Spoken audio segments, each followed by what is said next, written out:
نحمده ونصلي على رسوله الكريم اما بعد. آج کے اس پرفتن دور میں اپنی ایمان کی فکر کرنا ہم سب کی ذمہ داری ہے. اس ایمان کے بقا کے لیے ایک بہترین قدم اٹھایا جائے تاکہ ہمارا ایمان محفوظ رہ سکے. ایک بہترین قدم اس کا مطلب یہ ہے کہ مکتب کا انتظام ہو, مدارس کا سسٹم ہو, مسجد کا نظم ہو. محترم حضرات, اسی کے بارے میں حضرت مولانا علی میاں ندوی رحمۃ اللہ علیہ فرماتے ہیں کہ ہمارا فرض ہے کہ ہم کوئی ایسا انتظام کریں جس سے ہمارے بچے اور ہماری آئندہ نسلوں کا ایمان محفوظ رہ سکے.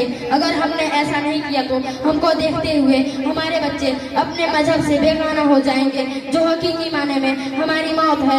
اور حضرت مولانا ارشد مدنی صاحب فرماتے ہیں کہ نمک روٹی کھا لینا, ایک گلاس پانی پی کر رات گزار لینا, لیکن اپنے بچوں کو دینی تعلیم ضرور دینا. اسی میں ہماری اور آپ کی بھلائی ہے.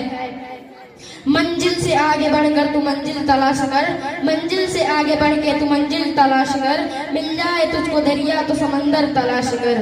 ہر شیشہ ٹوٹ جاتا ہے پتھر کی چوٹ سے, ہر شیشہ ٹوٹ جاتا ہے پتھر کی چوٹ سے, پتھر ہی ٹوٹ جائے وہ شیشہ تلاش کر. سجدوں سے تیرے کیا ہوا صدیاں گزر گئیں, سجدوں سے تیرے کیا ہوا صدیاں گزر گئیں, صدیاں گزر ہی جائے وہ سجدے تلاش کر.